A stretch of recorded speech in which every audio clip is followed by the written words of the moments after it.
Hello guys, my name is Abhay Pratap और आज हम स्टार्ट करने वाले हैं universal logic gates. Logic gates में इससे पहले फंडामेंटल लॉजिक गेट्स कंप्लीट हो चुका है, जिसमें हम and gate, NOT gate OR gate देख चुके हैं। आज हम यूनिवर्सल लॉजिक गेट्स में नॉर गेट पढ़ेंगे। नॉर गेट की अगर बात करूं तो इसका जो यूज होता है, इससे हम बाकी सारे के सारे गेट्स बना सकते हैं। जैसे जो फंडामेंटल तीनों के तीनों गेट्स पढ़े थे और इसके बाद यूनिवर्सल एक लॉजिक गेट होता है जो होता है नैंड गेट, वो ये चारों के चारों गेट हम नॉर गेट के यूज से बना सकते हैं।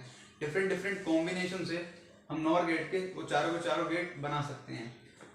All gates can be formed using NOR gate, है ना।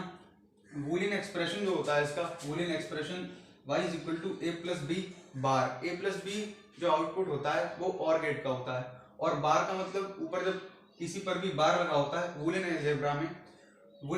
अलजेब्रा में अगर किसी भी के भी ऊपर बार लगा होता है तो उसका मतलब होता है अपोजिट। तो ए प्लस बी बार यानी जो नॉर गेट है वो उसका जो आउटपुट है वो और गेट के जस्ट अपोजिट है।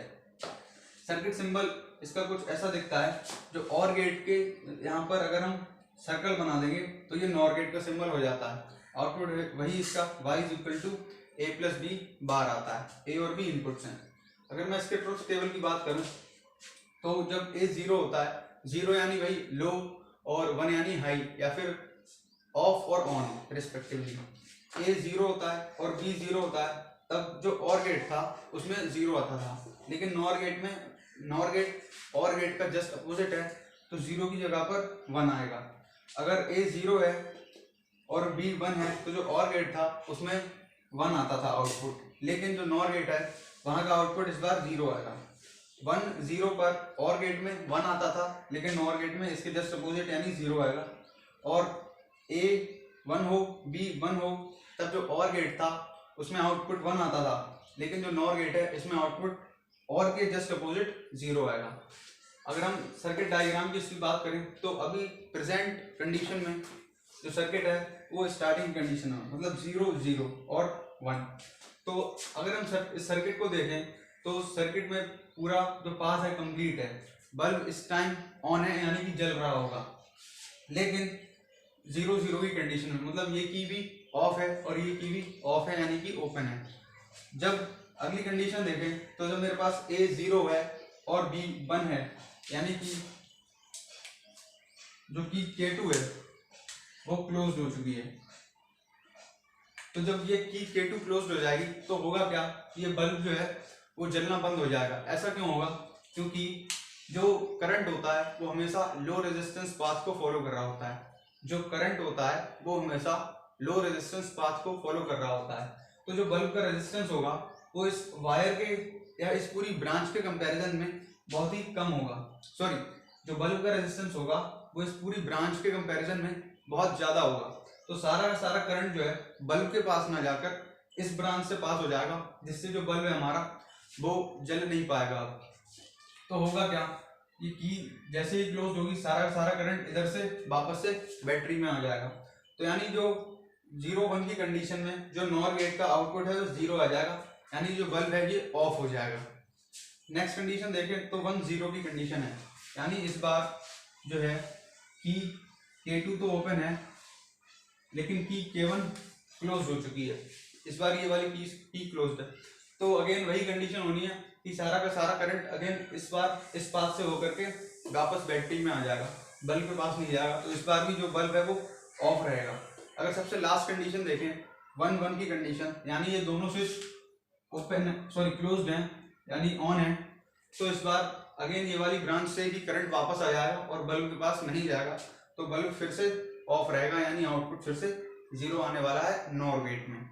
अगर हम इसके टाइम स्केल की बात करें तो ट्रुथ टेबल से ही हम सर्किट डायग्राम देखते हैं और ट्रुथ टेबल से ही हम टाइम स्केल देखते हैं। तो मेरे पास जब A 0 है और B 0 है तब जो नॉर गेट में आउटपुट है यानी Y वो 1 आ रहा है। जब A 0 है B 1 है, A 0 B 1, 1 को थोड़ा ऊपर दर्शाएंगे A और 0 को थोड़ा नीचे उस रिस्पेक्टिव लेटर के साथ में।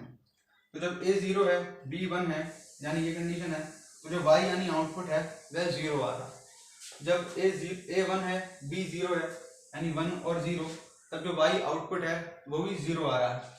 जब A 1 है B 1 है तब जो 1 1, तो जो आउटपुट है नॉर गेट में वह फिर से भी 0 आ रहा है। ये सारी कंडीशन हो गई। इस पूरे नॉर गेट को देखकर हम ये बोल सकते हैं, हम इस पॉइंट को कंक्लूड, इस पॉइंट से हम इस पूरे नॉर गेट को कंक्लूड कर सकते हैं। होता क्या है इससे क्या बोल सकते हैं हम बोल सकते हैं output is high only when both inputs are low. क्या बोल सकते हैं, output is high only when both inputs are low. मतलब कि जो नॉर गेट है इसमें आउटपुट हाई, हाई यानी ऑन यानी 1 जब ही होगा जब दोनों के दोनों इनपुट्स यानी ए और बी 0 होंगे या फिर लो होंगे, या फिर यहाँ पर देखें तो स्विच ऑफ होंगे, तभी ये ऑन होगा। यूनिवर्सल लॉजिक गेट्स में हमारा जो था नॉर गेट हो चुका था। अब हम नैंड गेट देखते हैं। यूनिवर्सल लॉजिक गेट का जो है ये नेक्स्ट गेट है नैंड गेट।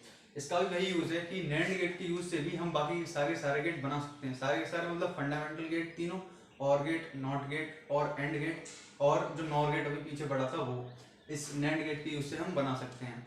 तो इसके बूलियन एक्सप्रेशन की अगर बात करें तो Boolean expression y is equal to a dot B bar होता है। जो a डॉट बी आउटपुट था वो एंड गेट का था, तो एंड गेट और ऊपर बार है, तो ये नैंड गेट है, बार का मतलब होता है अपोजिट, तो ये नैंड गेट है, ये एंड गेट के जस्ट अपोजिट होता है।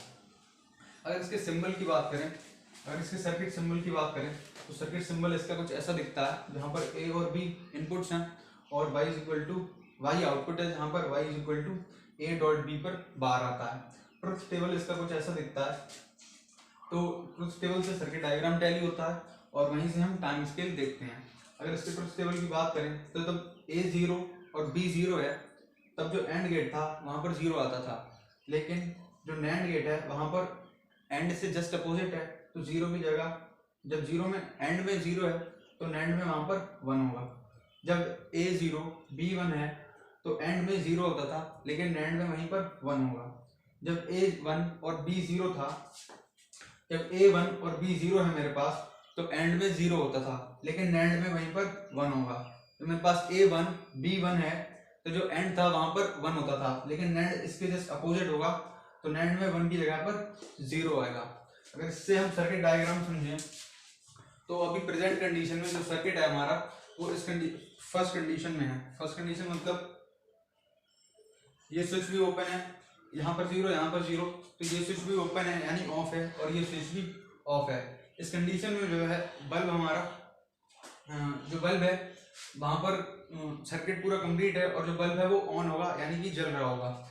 अगर हम देखें यानी कि बल्ब ऑन है यानी कि आउटपुट जो है वो 1 है, 1 का मतलब ऑन और 0 का मतलब ऑफ होता है। तो अभी सर्किट कंप्लीट है, सर्किट कंप्लीट है तो जो बल्ब है ऑन होगा यानी वहां पर आउटपुट जो है नैंड गेट का 1 आ रहा होगा। नेक्स्ट कंडीशन की बात करें 0 1 यानी कि जो की K1 है वो तो ओपन है, लेकिन जो की K2 है ये क्लोज हो गई है। की K2 पे क्लोज करते ही क्या होगा कि अभी भी जब ये जो बल्ब का सर्किट है ये सर्किट कंप्लीट है, लेकिन इस ब्रांच का जो सर्किट है वो अभी कंप्लीट नहीं हुआ है, तो जो करंट है वो उसका जो पाथ होगा इस प्रेजेंट कंडीशन में, तो करंट यहाँ से निकलकर बल्ब के पास जाएगा और इधर वापस से बैटरी में आ जाएगा। अभी इस ब्रांच में नहीं जाएगा, क्यों नहीं जाएगा, क्योंकि अभी बीच में जो है पाथ सर्किट का अभी कनेक्ट नहीं है। नेक्स्ट कंडीशन देखें, यानी इस कंडीशन में भी जो बल्ब है वो जल रहा होगा यानी कि जो आउटपुट है वो ऑन होगा यानी 1 आएगा। नेक्स्ट कंडीशन देखें तो 1 0 की कंडीशन है, यानी इस बार जो है कि K1 जो है वो क्लोज हो चुकी है और की K2 ओपन है। 1 0 यानी ऑन और ये ऑफ, की K1 ऑन और की K2 जो है वो ऑफ हो गई। इस कंडीशन में अगेन बल्ब के पास करंट जा रहा होगा और इस ब्रांच से करंट नहीं पास हो रहा होगा, तो बल्ब जल रहा होगा यानी आउटपुट, यानी बल्ब ऑन होगा यानी आउटपुट अगेन नैंड गेट का 1 आने वाला। सबसे लास्ट कंडीशन अगर मैं देखूं तो वहां पर A 1 है और B 1 है, यानी जो की K1 है ये भी क्लोज्ड है और की K2 है ये भी क्लोज्ड है। जैसे ही यहाँ पर सर्किट में इस ब्रांच की दोनों कीज K1 और K2 क्लोज्ड होंगी, होगा क्या कि ये ब्रांच का सर्किट कंप्लीट हो जाएगा और ये नॉर्मल वायर है और वहां पर बल्ब है और जो करंट है वो हमेशा लो रेजिस्टेंस पाथ को फॉलो कर रहा होता है, तो सारा का सारा करंट बल्ब के पास ना जाकर इस ब्रांच से फ्लो होकर वापस से बैटरी के पास आ जाएगा। इससे होगा क्या कि बल्ब जो है वो अब नहीं चल रहा होगा, यानी कि ऑफ हो चुका होगा। यानी इस बार जो नैंड गेट का आउटपुट है वह 0 आ रहा होगा सबसे लास्ट कंडीशन में, जब ये कीज K1 और K2 दोनों की दोनों ओपन होंगी, तब जो बल्ब है वो ऑफ होगा। यानी नैंड गेट का जो आउटपुट है वह 0 आ रहा होगा केवल और केवल लास्ट कंडीशन में, यानी सबसे जो लास्ट कंडीशन है हमारे पास इसमें। टाइम स्केल की अगर हम बात करें इसके, तो जो मेरे पास A0 B0 है, A0 B0, तो जो नैंड गेट है वहां का जो आउटपुट है वह 1 आ रहा है। अगर A0 B1 है, A0 B1 है, तो जो नैंड गेट का आउटपुट है फिर से 1 आ रहा है। A1 B0 है, तब जो Y यानी कि आउटपुट है नैंड गेट का ये फिर से 1 आ रहा है। अगर सबसे लास्ट कंडीशन की बात करें, A1 और B1 है, A1 B1 है, तो जो Y है यानी आउटपुट वह इस बार 0 आ रहा है।